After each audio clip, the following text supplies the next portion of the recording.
نقدمه اليوم من طرف عناصر الفريق الوطني هنا في سيبيتاس متروبوليتانو. لحظات وتنطلق هذه المباراة الودية السادة في مدريد. الفريق الوطني يبحث عن وجه آخر يسوق للعالم من خلال أرضية ملعب السيبيتاس. تنطلق هذه المباراة، كرة من نايف أجارد، نايف ليلعب لويس فانسيري الذي يلعب اليوم مع زكريا بوخلل في الخط الأمامي. بلال الخنوس يوصلها من جالس يحيى عطية الله رسمي في هذه المباراة. يحيى لاعب الوداد يعيدها مجددا للقائد الفعلي في محور خط دفاع رومان سيس. رومان ينقلها في محور خط دفاع لنايف أجارد نجم نادي ويست هام الانجليزي، واحد من افضل مدافع البريمير ليج. حكيم زياش، حكيم الضغط العالي من طرف لاعبي المنتخب البيروفي. البيرو لن يغامر في هذه المباراة. المنتخب البيروفي سيلعب باقتصاد كبير في هذه المباراة، يعلم جيدا قيمة وخطورة العناصر الوطنية وسيبحث عن الظهور بوجه يبعد عن مناصريه ما تابعوه في المباراة السابقة أمام منتخب ألمانيا. كرة من سفيان أمرابات، اللاعب الذي لا يعوض في خط وسط الفريق الوطني. نصير المزراوي يلعب لبوخلال لنصير، نصير يحاول أن يوصلها لحكيم زياش لكن تدخل الدفاع البيروفي. حكيم كرة في التماس للعناصر الوطنية.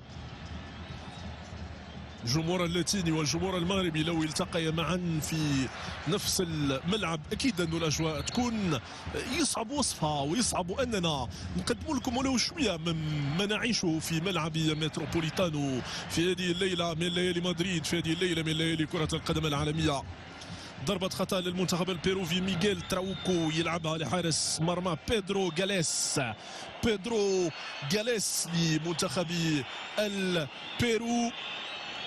تتحول كرة من الطرف الأيمن. أندرسون سانتا ماريا يصل بالكرة في محور خط الدفاع لمنتخب البيرو في محاولة منه للخروج بالكرة. هذا أندري كاريو لاعب الهلال السعودي زار المغرب مع الهلال في منافسات كأس العالم للأندية. كرة بيروفية لكن الضغط والتغطية من نصير المزراوي. يلعبها النايف أجرد يوصلها رومان سيس. رومان عنده يحيى عطية الله من الطرف الأيسر الدائرة الأيسر. هناك انطلاقة البلال الخنوس لاعب نادي جينك البلجيكي، أفضل لاعب واعد في البطولة البلجيكية، النجم الصاعد في هدوء في سماء كرة القدم المغربية.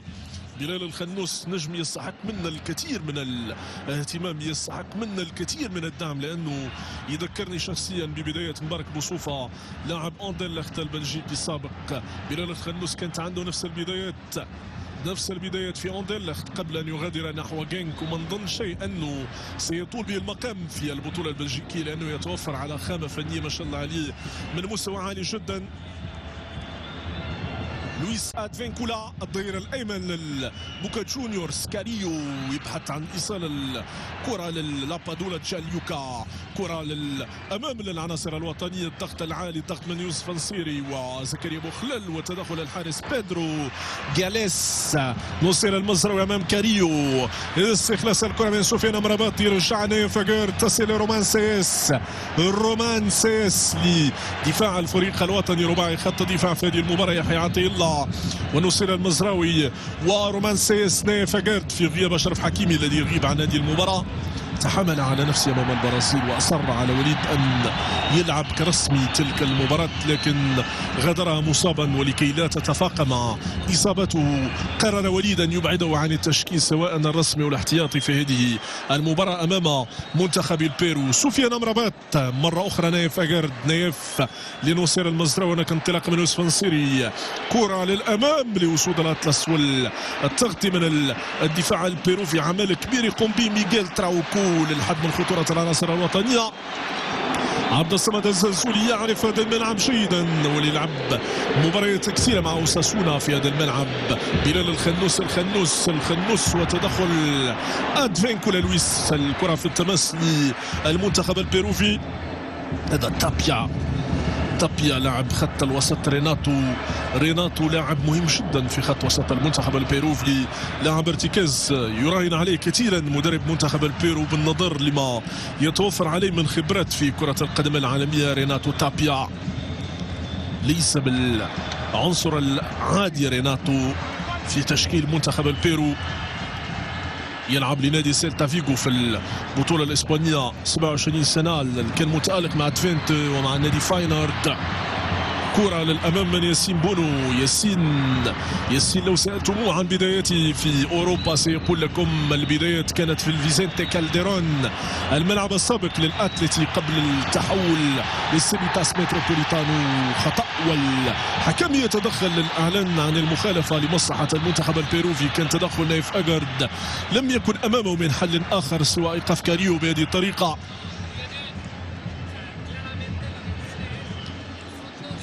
نب نايف أجرد بداية هذه المباراة، الدقائق الأولى منها دقائق صعبة جدا على منتخب البيرو ولا على الفريق الوطني من سيسجل سيقطع شوط مهم للفوز بهذه المباراة الودية. الفريق الوطني ما بقتش عنده فوارق ما بين المباريات الودية والرسمية، كلهم سواء ما يبحث عنه الانتصار لإقناعكم، الانتصار لإرضائكم، الانتصار لكي تستمتعوا بمباريات وصول الأطلس الودية منها والرسمية. كرة للأمام في منطقة الجزاء لكن بعيدة عن تابيا. كانت المتابعة في القائمة الثانية 6 دقائق الأولى من هذه المباراة، والنتيجة كما أمام حضراتكم لازالت 0-0 بين المغرب والبيرو. جماهير البيروفيا أجواء استثنائية اليوم في كل شوارع مدريد. كرة تتحول من نايف أجرد لرومان سيس. الرومان من الطرف الأيسر تصل الكرة من جديد يحيى عطية الله. يحيى للأمام لبلال الخنوس. بلال الخنوس تتحول الكرة من جديد لنايف أجرد. المتابعة من هجوم المنتخب البيروفي، التدخل من سفيان أمرابات وبلال الخنوس ما شاء الله عليه. كرة للأمام من جديد للعناصر الوطنية للأمام سيروا للأمام، لكن الكرة أقرب لحارس مرمى البيرو بيدرو غاليس.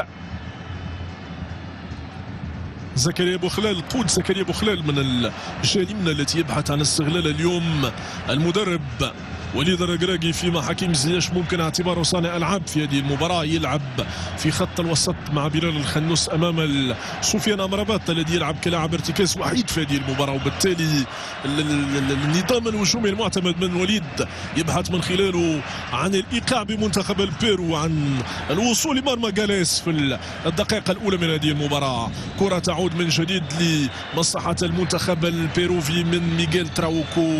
ميغيل التغطيه والتدخل من نايف أجرد. نايف يلعب للأمام لحكيم زياش. حكيم مرة أخرى تدخل ميغيل تراوكو. الحكم يقول ضربة خطأ لمصلحة المنتخب البيروفي. تشيماريو تون يوصل من جريمنا لأدفينكولا لويس. أدفينكولا يمر صعبة للبيرو، لكن الحكم يرصد وجود خطأ لمصلحة العناصر الوطنية. الفريق الوطني الذي يبحث عن ذاته في الدقيقة الأولى من هذه المباراة. مرة طبيعي جدا العناصر الوطنية وليد اليوم يخضع التشكيل لعدد كبير من التغييرات، ربما الإصابة فرضت عليه وأن يغير أشياء كثيرة. نعرف دور الكبير لكل من عز الدين أناحي وسفيان بوفال يغيبان معا عن التشكيل في هذه المباراة. سفيان بوفال في بنك البدلاء وعز الدين أناحي يغيب عن هذه المواجهة بسبب الإصابة. فرصة أمام عبد الصمد الزلزولي لكي يقدم ورق اعتماده ورفقة الفريق الوطني. ياسين بونو رقم 1. بونو نعم الإنسان معرض للخطأ، لكن الخطأ في كرة القدم أمر وارد، هذا لا ينقص شيئا من قيمة البورتيرو رقم 1 في الفريق الوطني ياسين بونو. كرة من يحيى عطية الله. يحيى للأمام عبد الصمد الزلزولي. الضغط من أدفينكولا. الزلزولي ممتاز جدا، ممتاز عبد الصمد، والخطأ للفريق الوطني. كرة للأمام من زكريا بوخلال يوصلها لنصير المزراوي. نصير نحو حكيم زياش، ممتازة جدا للعناصر الوطنية. مازال الإرادة حاضرة، إمكانية للعناصر الوطنية. فرصة في منطقة الجزاء، لكن تدخل دفاع البيروفي. تعود من كاريو. سفيان مرابط يستخلص الكرة أمام كاريو مجددا. نجم الهلال السعودي كاريو يبحث على بادولا. كاريو نايف أجرد. نايف وكاريو ونايف يبعد الكرة في التماس لمصلحة منتخب البيرو. نايف أجارد عنصر الأمان، عنصر الثقة. نايف المجتهد، ولكل مجتهد نصيب. بدايته في البطولة الوطنية، واليوم واحد من أقوى مدافعي الدوري الإنجليزي والفريق الوطني رفقة رومان سيس. من ضمن شيء أنه الأسئلة تطرح حول دفاع الفريق الوطني في ظل تواجد هذا الثنائي نايف أجارد ورومان سيس. كرة في تماس للمنتخب البيروفي. ميغيل في تنفيذ التماس للمنتخب البيروفي. نظرات وليد يتمنى لا تخطئ هدفها في هذه المباراة أمام البيرو.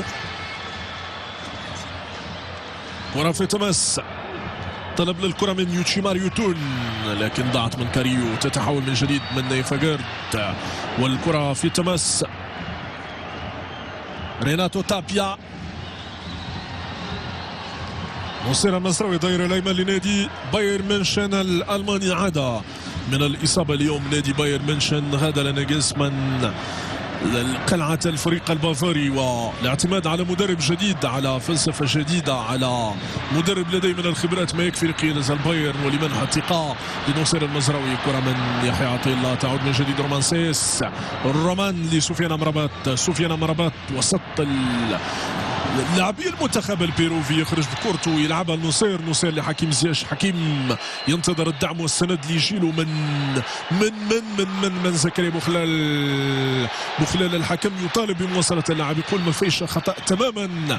كرة من سفيان امرابات للفريق الوطني، يحاول وانه يكسر هذا التماسك البيروفي في هذه المباراة. كرة للامام للامام للامام للامام، سيروا للامام، والحكم يطالب بمواصلة اللعب. يقول ما فيها ولا شيء، يقول ما فيها ولا شيء للفريق الوطني. فرصة كان بإمكانه أن تغير أشياء كثيرة في الدقيقة الأولى من هذه المباراة للفريق الوطني أمام الحارس جاليس.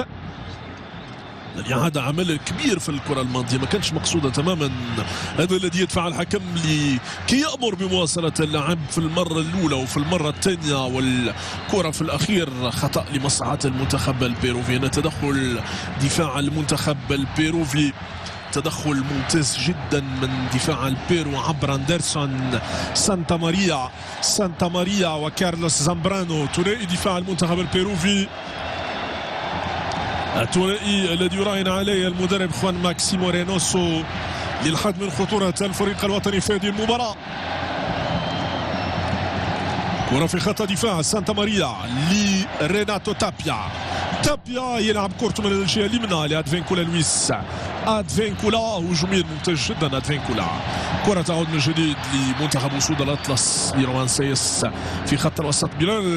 بلال يلعبها من الطرف الأيمن لنصير المزراوي. نصير نحو بوخلال اللي يوصلها الحكيم. حكيم في خط الوسط لسفيان امرابات. تلعب كرة من الطرف الأيسر للفريق الوطني مرة أخرى. عبد الصمد الزلزولي لبلال الخنوس، لكن تعامل ذكي من طرف دفاع منتخب البيرو. منتخب البيرو ما يخليش المساحة تماما للعناصر الوطنية لصناعة اللعب في هذه المباراة. قلت لكم سمعة الفريق الوطني سابقة لكل أنحاء العالم، وهذا اللي يخلي المنتخبات اللي يلعبوا أمامها تحاول أنها تقيد خطورتنا وتقيد الكفاءة الفنية اللي يلعب بها الفريق الوطني. يوم غياب عز الدين وناحي اكيد انه سيكون فراغ كبير في خط الوسط.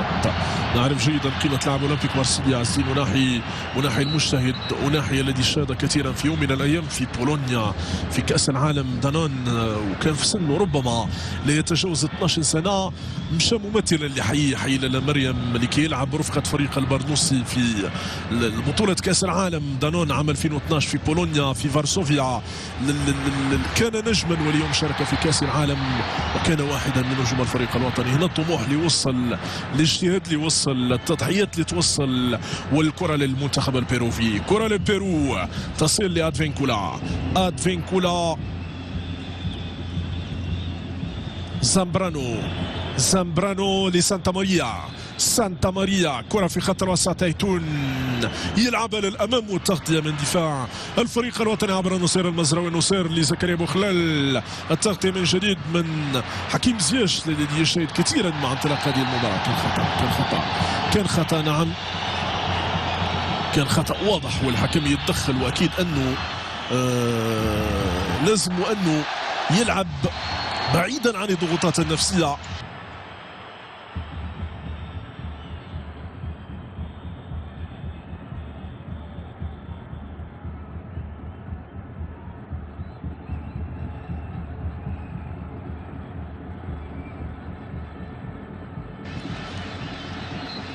كرة للفريق الوطني. حكيم زياش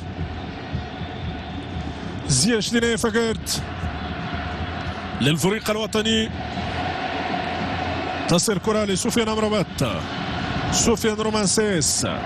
رومان في دفاع الفريق الوطني. تصل كرة ليوسف نصيري.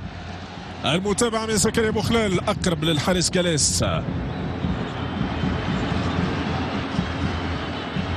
ريناتو تابيا ضغط على حبل الكرة عبد الصمد الزلزولي، والكرة تعود من جديد لدفاع منتخب البيرو.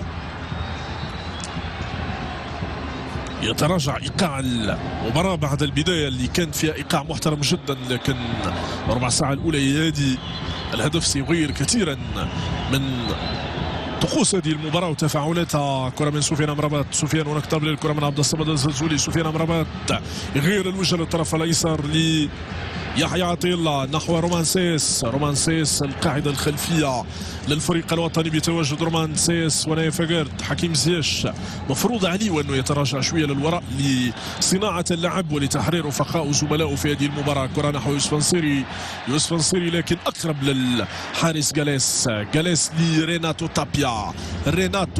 ريناتو كرة من جديد سانتا ماريا لمنتخب البيرو.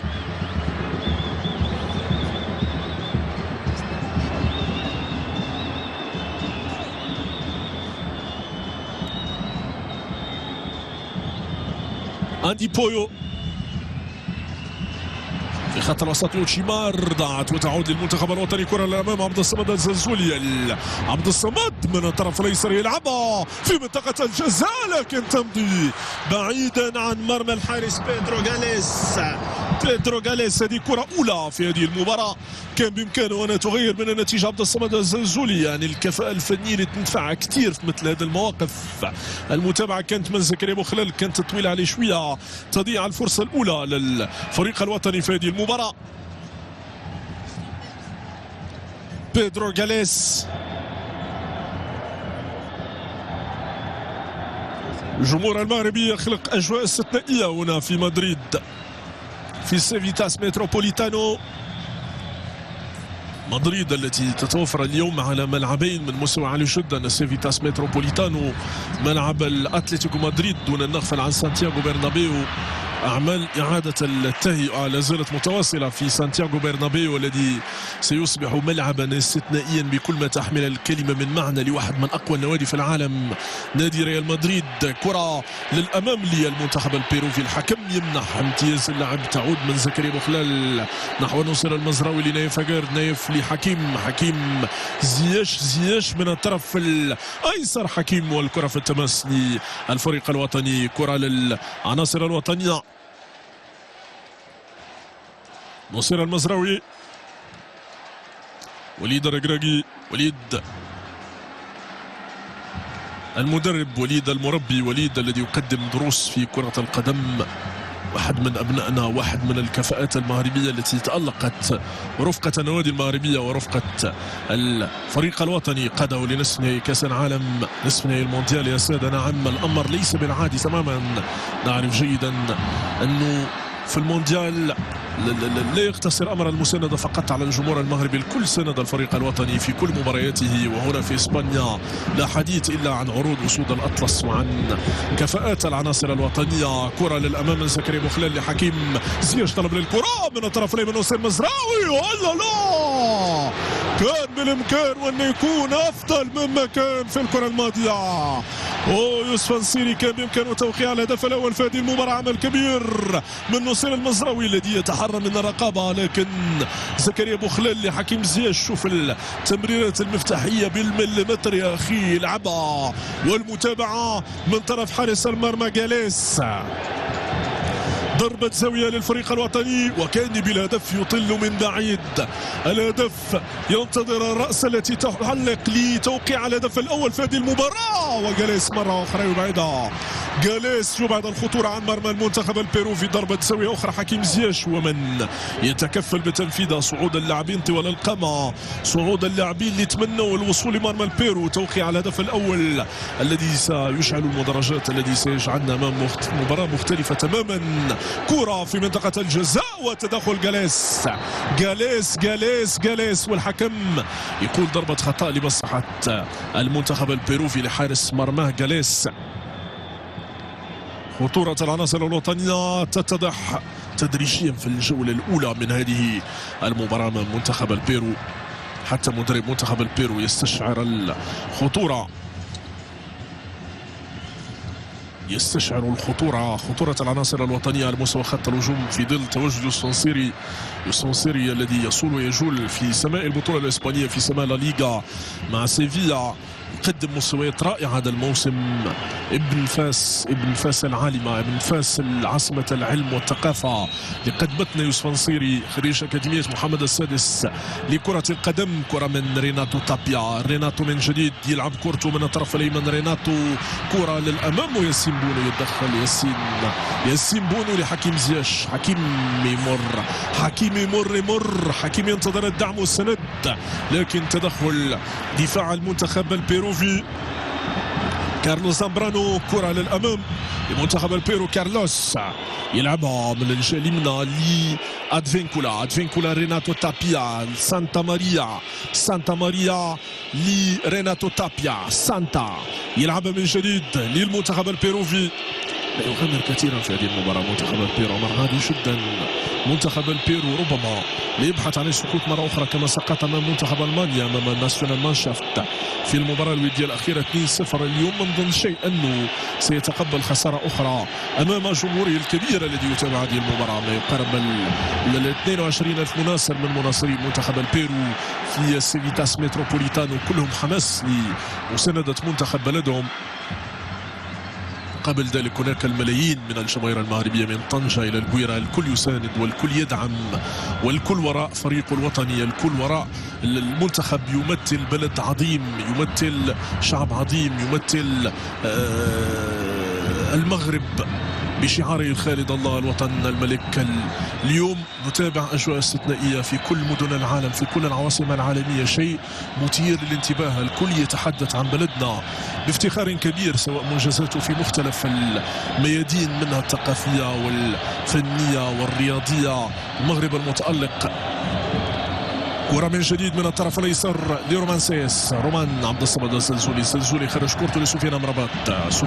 الضغط من لاعب اللي ما شفناش كثير مع انطلاق هذه المباراة، لابادولا ما شفناش كثير. كرة يوسف انسيري حاولوا انه يلعبها بالراس نحو مرمى بيدرو جاليس، لكن لم يكن موفق في الكرة الأخيرة، تتحول بعيدا لمصلحة منتخب البيرو. بيدرو جاليس كانت متابعة أيضا من زكريا بوخلال.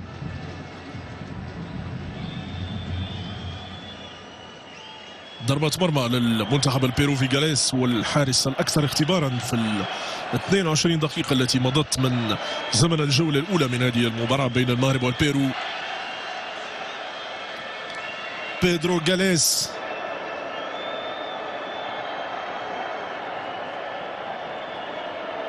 أندري كاريو وجانلوكا لابادولا في خط هجوم المنتخب البيروفي. موجودين شرحتم تماما امام دفاع يقدم مباراة محترمة جدا ولاعب ارتكاز عالمي. نعم، هو سفيان امرابات.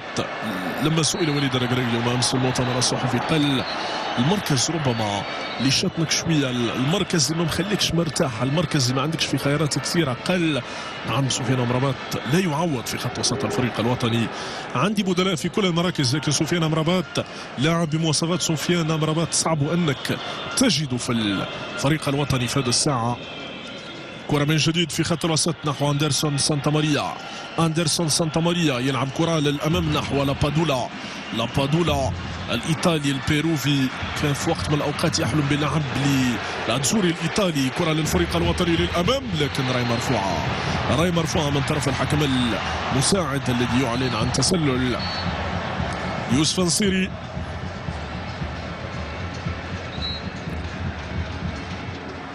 وسائل اعلام كثيره تتابع وتواكب هذه المباراه، عدد كبير منهم من البيرو، ما يقارب 65 صحفي بيروفي يمثلون كل الوسائل الاعلام البيروفيه، سواء اعلام مرئي او مسموع او صحافه مكتوبه. الكل يتابع جديد منتخب البيرو. البيرو في تصفية المونديال لن يكون الأمر سهل المرة. يعني هامش التأهل سيكون أكبر. نعرف جيدا أن المونديال ب 48 منتخب يختلف تماما عن المونديالات السابقة. هناك فرص أكبر للمشاركة في المونديال. منتخب البيرو وصيف الكوبا أمريكا لعب مباراة أمام البرازيل كان مقنعا إلى حد ما في الكوبا أمريكا سنتيناريو التي احتفل بها الكونميبول بمرور 100 سنة عن تأسيس اتحاد أمريكا الجنوبية لكرة القدم. ومنتخب البيرو بأسماء جديدة يبحث عن تسلق المراكز هنا. الجمهور المغربي، الجماهير المغربية والجماهير البيروفية، يعني أجواء استثنائية هنا في المتروبوليتانو. كل الطرق المؤدية إلى الملعب كانت تشهد على أجواء حماسية لجماهير المنتخبين معا. ريناتو تابيا وسفيان أمرابات لاعبا الارتكاز، مجهود جبار. مخرج المباراة يعرف جيدا قيمة خط الوسط في هذه المباراة بين المغرب والبيرو. يوسف نصيري لم يكن محظوظا مع انطلاق هذه المباراة. يوسف نصيري مكانته في خط الهجوم لا تناقش. لاعب مؤثر جدا، لاعب قدم اوراق اعتماده كمهاجم رقم 1 في الفريق الوطني. ما نظنش انه وليد مساعد في يوم من الايام وانه يضحي بيوسف نصيري. يوسف مسجل الهدف امام البرتغال. يوسف نصيري هدف نادي اشبيليا الاسباني. يوسف نصيري المجتهد والذي يقدم كرة قدم بسخاء كبير في كل المباريات اللي يلعبها امام الفريق الوطني، بالضغط على المنافس، ضغط متواصل منذ انطلاق المباراة. كرة من زكريا بوخلال، الضغط على دفاع المنتخب البيروفي، الضغط على ميغيل تراوكو. سانتا ماريا نحو زامبرانو كارلوس. زامبرانو طلب للكرة في خط الوسط من يوشيمار يوتون، والكرة من جديد للحارس بيدرو غاليس.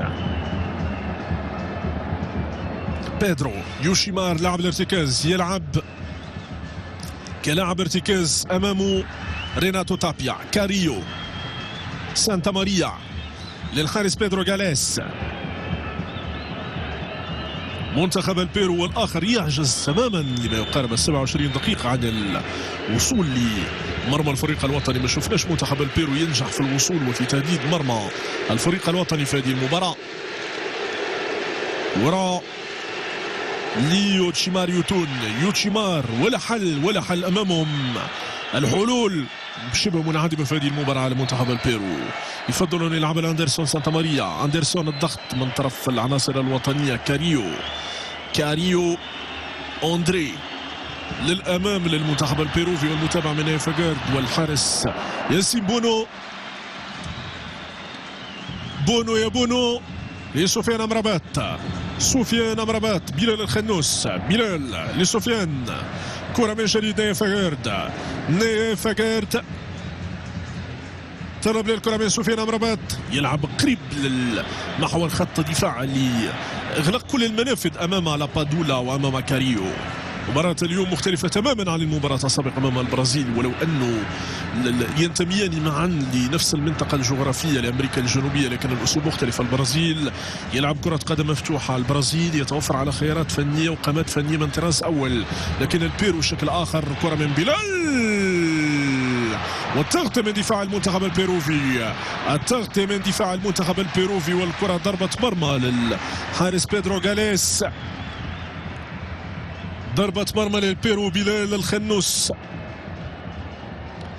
الطنجاوي الذي يلعب اليوم في بلجيكا، من كان وراء اختياره للعب للفريق الوطني، وجده رحمة الله عليه يعني كان تحدث لهم على بلدهم، على وطنهم، على جمال بلدهم، وهذا اللي خلى بلال منذ أن كان طفلا صغيرا يحلم بأن يحمل يوما ما قميص المنتخب الوطني، رغم إلحاح روبرتو مارتينيز المدرب السابق للمنتخب البلجيكي مدرب منتخب البرتغال، لكن قال كلمة واحدة، قال لا تسألوني تماما عن جدوى الاختيار، فقد اخترت، قلبي اختار اللاعب للفريق الوطني.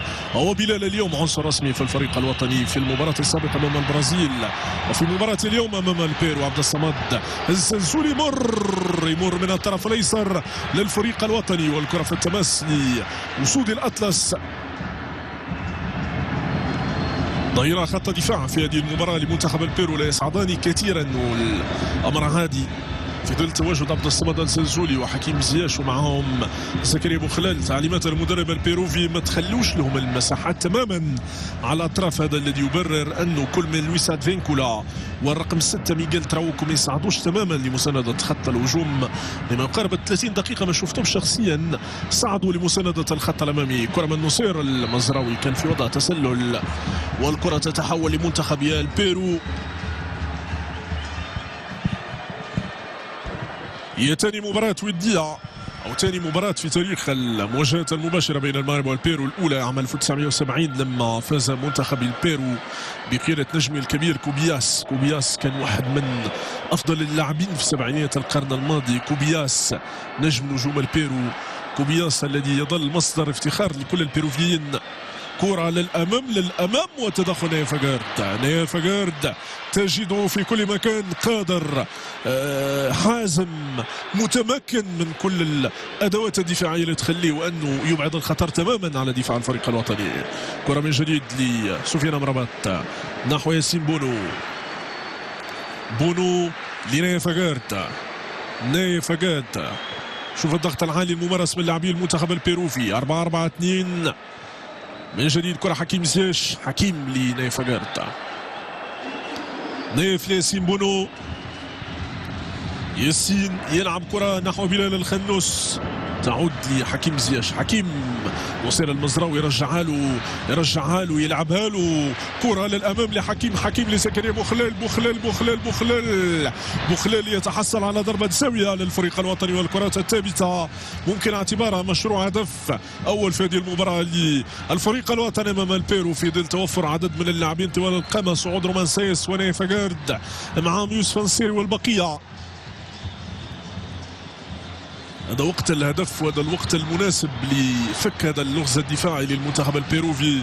منتخب البيرو يدافع بشراسة أمام الفريق الوطني في هذه المباراة. كرة من حكيم زياش نجم البلوز، نجم نادي تشيلسي. كرة من عبد الصمد الزلزولي لحكيم زياش يلعبها حكيم، والتغطية تعود من جديد لأدفينكولا. حكيم زياش وسفيان أمرابات يتكفل بالبقية، يقول لهم أنا هنا حاضر في هذه المباراة.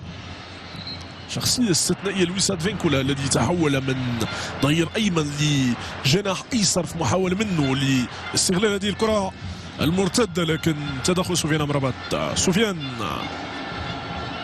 رومان سايس نجم بشكتاش التركي يلعب لنادي بشكتاش، ولو أنه يستحق اللعب لأفضل النوادي العالمية، واحد من أفضل المدافعين في العالم. هذه وجهة نظر كبار التقنيين والفنيين في العالم. كرة للأمام، كرة تكاد يعطيها الله، والتغطية من دفاع المنتخب البيروفي. تعود من جديد عبد الصمد، حكيم زياش، سفيان أمرابات.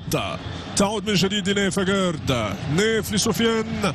كرة نحو رومان سيس، كرة للأمام يحيى عطية الله يلعبها من جليس بلال الخنوس محاصر من طرف لاعبين. يا سلام، يلعب كرة بالمليمتر مرة أخرى.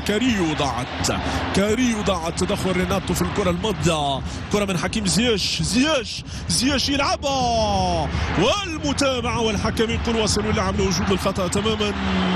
كرة نحو كاريو ادفينكولا متسلل، والبقية يتكفل بها نايا فاغارد يتدخل لبعض الخطر عن مرمى الفريق الوطني. يتدخل امام كاريو، كاش امامه سوى اسقاطه بهذه الطريقة.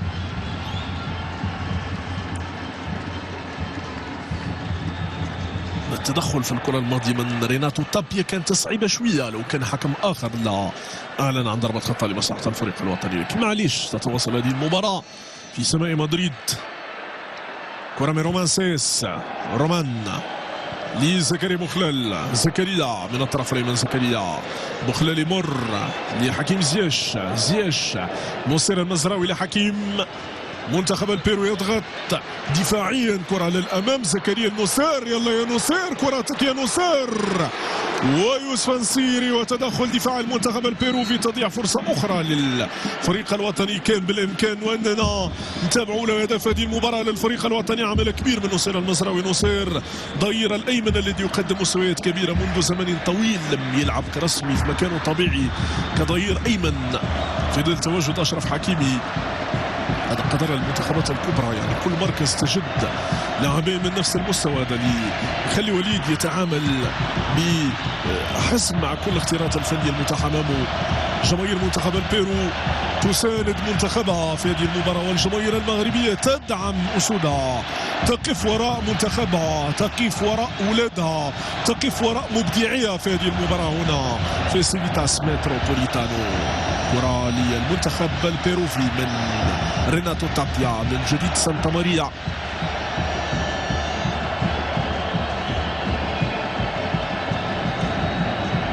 كرة على مستوى خط الدفاع،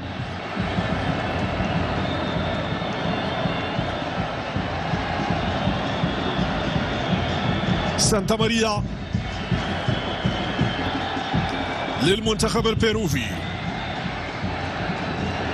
منتخب البيرو ادفينكولا معزول تماما في الخط الامامي، طلب متواصل للكره من ادفينكولا، تتحول الكره من جديد لابادولا والاخر معزول تماما. كره من جديد للفريق الوطني، حكيم هذا الزمان، حكيم في خط الوسط، حكيم لنايف اجارد، نايف يبحث عن انطلاقات نصير، فضل انه يلعبها مره اخرى للجريس راجل سفيان امرابات، سفيان يحيى عطيه الله، عبد الصمد الزلزولي، لكن لا يتسرع تماما في الكرات مثل هذه. عبد الصمد الزلزولي لحكيم زياش نحو سفيان امرابات، حكيم عبد الصمد الزلزولي لسفيان امرابات، تبادل الكروي على مستوى الخط الخلفي، رومانسيس لنايف اجارد، بلال الخنوس، كرة لنصير المزراوي، نصير ضير الأيمن، نصير ما شاء الله عليه، ما شاء الله عليه، زكريا بوخلال، عبد الصمد الزلزولي، عندك المساحة للتمرير، تسديدة عابرة لكل الحواجز من حكيم زياش.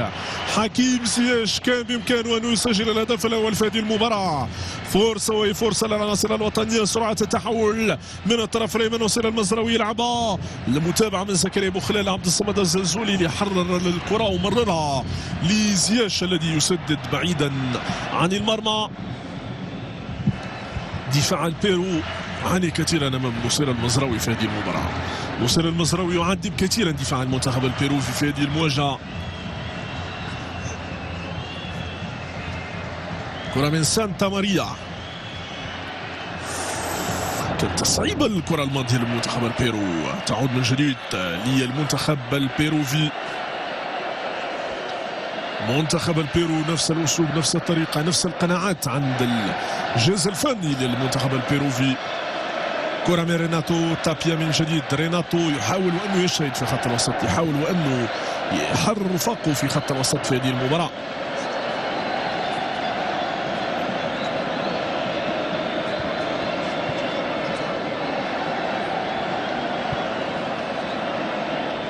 كرة في خط الوسط، يوشيمار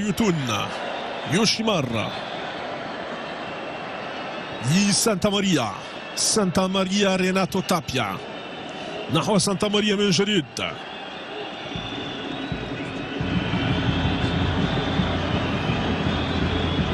مشهد جاليوكا لابادولا امام تناي محور خط دفاع الفريق الوطني، مشهد يخليك تقتنع ان منتخب البيرو هجوميا وجد شداته تماما في هذه المباراة. كرة من بلال الخنوس لعبد الصمد الزلزولي، عبد الصمد تتحول من جديد بلال نحو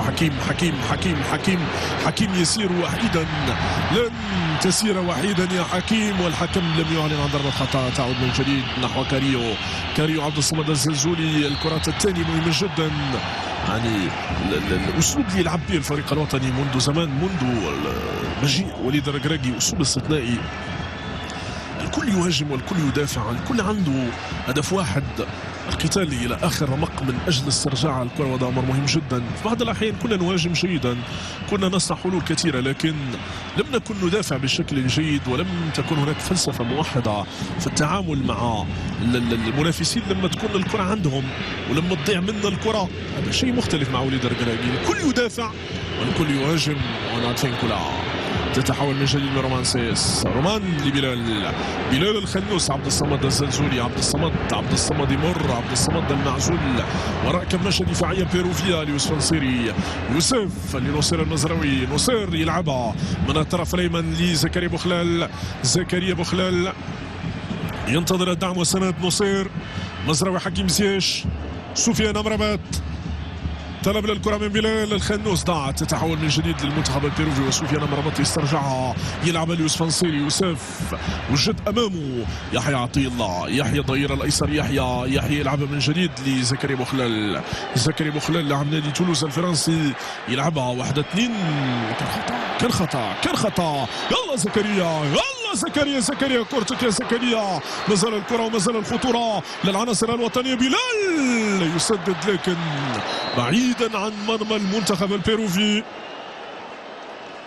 فرصة أخرى تضيع للفريق الوطني في الجولة الأولى من هذه المباراة. من التدخل على نصير المزراوي الحكم لحسن حظنا أنه زكريا استرجع كورته، وشوف العمل الكبير لسانتا ماريا مع يوسف نصيري.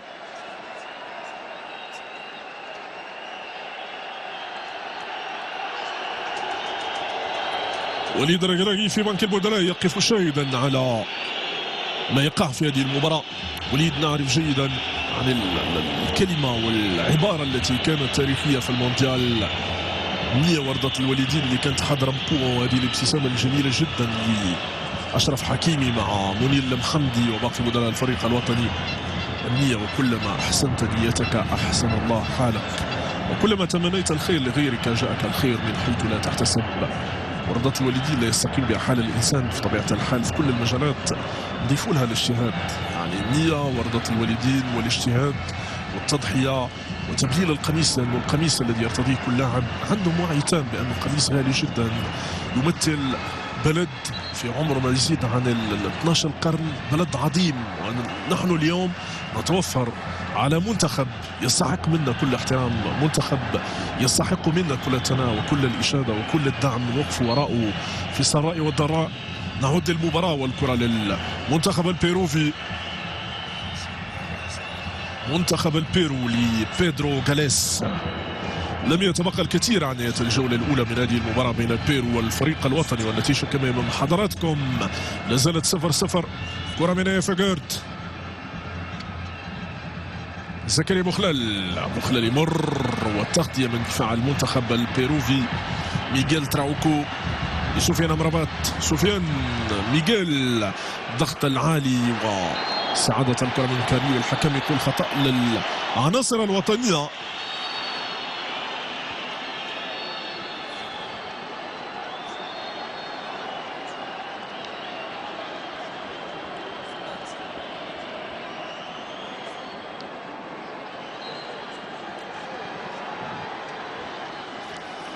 ضربة خطأ للفريق الوطني،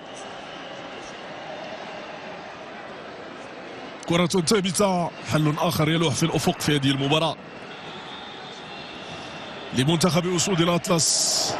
حكيم زياش هو من يتكفل بتنفيذ الخطأ.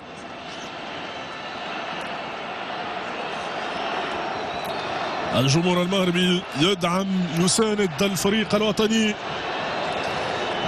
المدرجات تتزين بالأعلام الوطنية، ونظرات حكيم من ضمن شيء أن ستخيب في هذه الكرة الثابتة.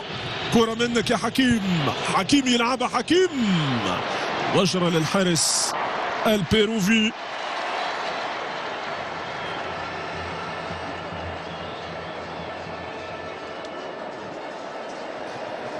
كرة لمنتخب البيرو، غاليس، زامبرانو للمنتخب البيروفي، سانتا ماريا اندرسون، طلب للكرة من يوتشيمار يوتون كلاعب ارتكاز يقوم بدور مهم جدا في التغطية الدفاعية والرئة التي يتنفس منها منتخب البيرو، واللاعب الذي ينظم المنتخب البيروفي سواء دفاعيا او هجوميا، يلعب دور مهم جدا رفقة ريناتو. كرة من سانتا ماريا لبيدرو غاليس،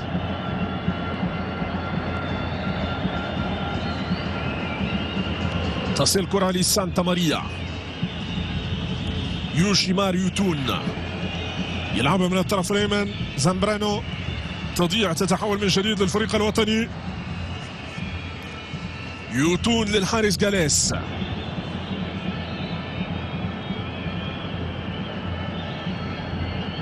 كرة للبيرو، رادار حاضر بتقلو، رادار خط دفاع نايفاغارد.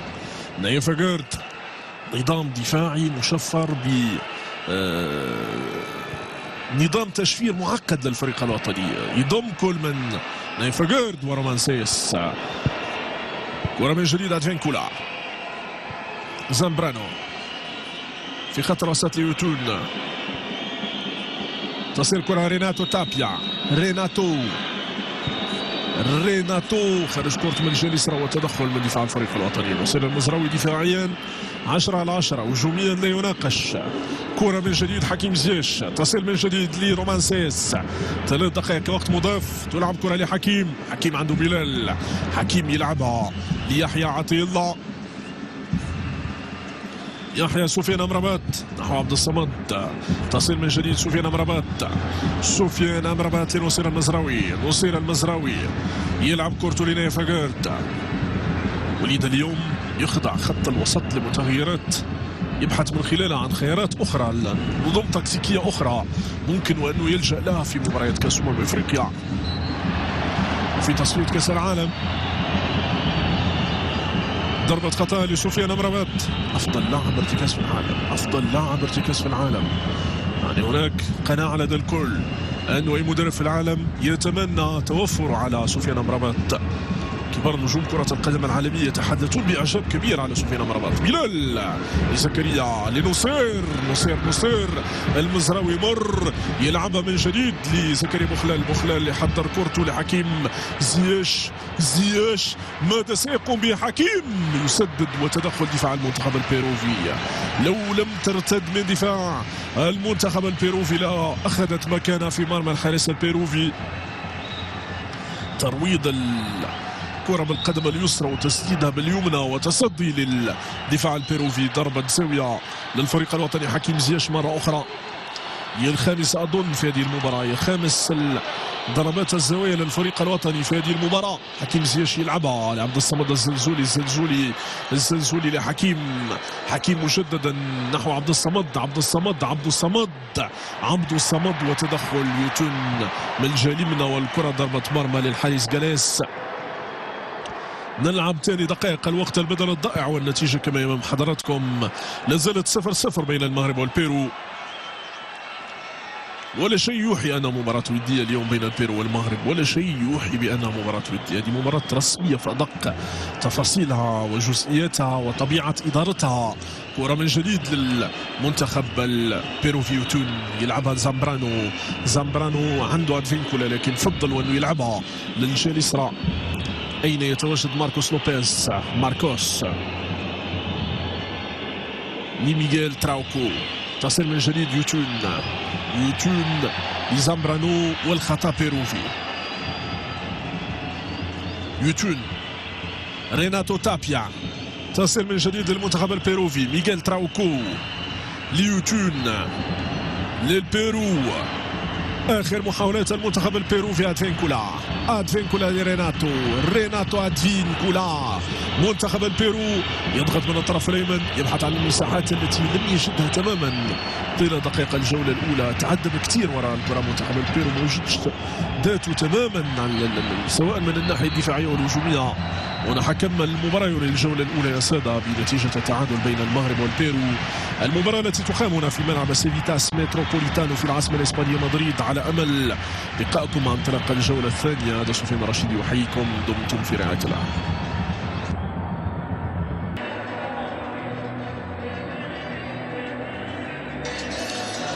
مشاهدينا الكرام، السلام عليكم ورحمة الله وبركاته. أهلا ومرحبا بكم مجددا لمتابعة الجولة الثانية من مباراة الفريق الوطني والمنتخب البيروفي مباشرة من ملعب سيفيتاس متروبوليتانو، الملعب الخاص بنادي أتلتيكو مدريد الذي يلعب في لا ليغا الإسبانية. ما يقارب 35 ألف مناصر من مناصري المنتخب البيروفي والجمهور المغربي الذي يحضر بالآلاف هنا إلى العاصمة مدريد مساندة منتخب أسود الأطلس في ثاني خرجاته بعد مونديال كأس العالم في إطار تحضيراته لنهائيات كأس أفريقيا في الكوت ديفوار. الفريق الوطني الذي يضمن تأهله لمنافسات كأس أفريقيا بعد تعادل ليبيريا وجنوب أفريقيا. الوضع اليوم يدفع وليد لمنح الفرصة لعدد من الاختيارات الفنية ليجربها وليتقرب من قيمتها المضافة في أفق المشاركة في نهاية كأس أفريقيا وفي انتظار تصفية مونديال كأس العالم عام 2026. كل توفيق للفريق الوطني لكي يتعامل مع الجولة الثانية من هذه المباراة بشكل أفضل من الجولة الأولى. الجولة الأولى لم يكن سيئا، الجولة الأولى كان هو الأخطر، الجولة الأولى كان هو الأكثر وصول